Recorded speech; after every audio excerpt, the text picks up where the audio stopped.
Calculus Unit 2, Lesson 7, Implicit Differentiation. So implicit differentiation is for when the equation either can't be rewritten easily in terms of y equals as a function of x, or it's just not that easy to do. Examples of this would be circles, ellipses, hyperbolas, and other things where the x's and the y's in the normal form show up together in the equation.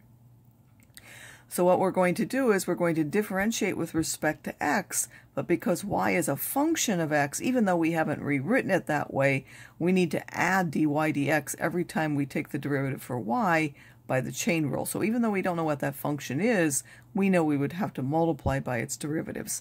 Then we're going to collect all the terms that have the derivative on one side and those without on the other side, factor that out, and then divide to solve for the derivative itself. So that's the method of implicit differentiation. So as an example here, it says find the derivative of this of course being a circle. So you take, this is a power, so you do the power rule, 2x. This is also a power.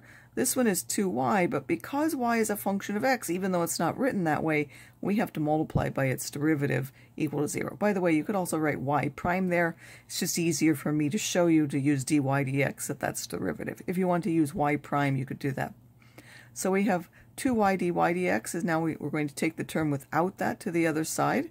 Then we would divide by the 2y, and we would get minus x over y. We could now use that derivative just like before, only now you're going to need the value of x and y if you want to find the value of the derivative. Before, we only needed the value of x mostly. So here's another example. It says find the derivative for this more complicated function. So the first one is just x. You use the power rule. You get 3x squared.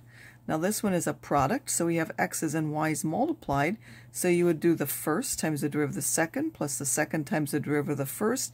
And notice that that 3 can simply be put to the outside or multiplied by whatever constants, because you could take it minus 3 times that whole thing and then simply multiply by. So I'm just going to use the 3 for each part of the term. So I'm going to do the first, I'm going to include it with that, multiply by the derivative of the second, and then plus the second, I'll just put that with that constant right away, times the derivative of the first now, which is just that x squared, which would now be 2x. Then this is also the product. So I would do the first, which is again the 2x, times the derivative of the second. Well, that's 2y, and then I have to multiply by its derivative because y is a function of x. And then I do the second, which is now the 2y squared. Well, it's the 2 times the y squared times the derivative of the x, which is 1. And then the derivative of the 12, don't forget you have to do it on both sides, will give you 0. Sometimes you might have functions on both sides. Now again, you're going to take everything with the derivative to one side, everything without the derivative to the other side. Factor out the derivative. In fact, you can do that all in one step. And then divide. Again, you would have to substitute x and y values in order to find the value of the derivative. We can do other things like that. We can find the value at a particular point. We can find the equations of tangent lines. So here we have one where we have x's and y's on both sides. So first I would take the derivative of this. It's a power. So for the power, we would do 3 times x plus y squared. Then I have to multiply by the derivative of the inside. Well, the derivative of x is just 1, and then because this is a function of x, that would be its derivative that you would have to put in there. Then on this side, this is just a power in x, so we would get 3x squared. This is a power in y, so we would get 3y squared, but then because y is a function of x, we have to multiply by its derivative.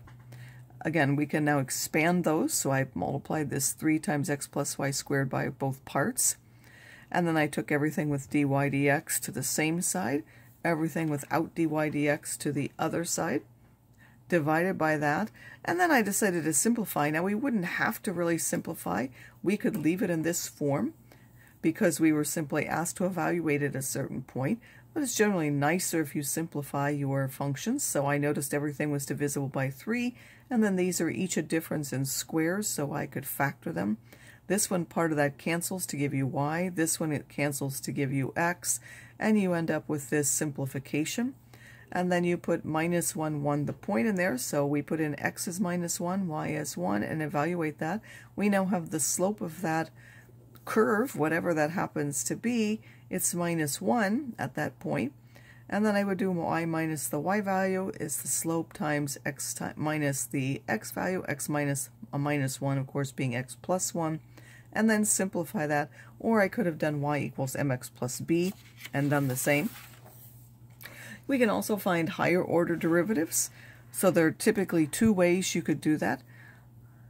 I'm only showing you one, but I'll describe the other one as I go through it. So it says find the second derivative of this. So first you would find the first derivative, just like we've done. This is a power, so you would do 2y, but then you would have to multiply by its derivative. And this side you would just get 3x squared. Then the y prime is already on a side by itself, so you would divide by the 2y. Now you could continue and take the second derivative here and do the bottom times the derivative of the top minus the top times the derivative of the bottom, all over the bottom squared.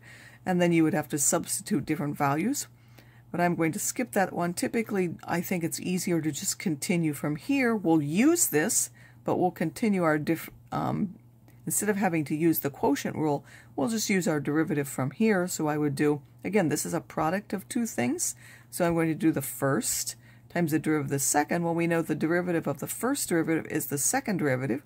Then I would do the second, and again, I'm going to put the constant with that.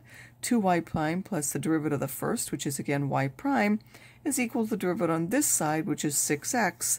So I would get 2y double y prime plus, and now I would have this derivative is squared. That derivative is just this, so I've substituted that equals 2x.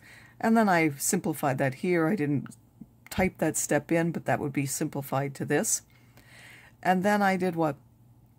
I multiplied by 2y squared to get rid of the denominator on that side. That gave me 4y cubed, y double prime plus 9x to the fourth is 12xy squared. And then I took this to the other side, divided by this, and then I did any simplification for that. Of course, this is 12x to the fourth minus 9x to the fourth, so that simplifies to this. Again, generally I think that's easier, but you could have done the same thing up here and then simplified that fraction.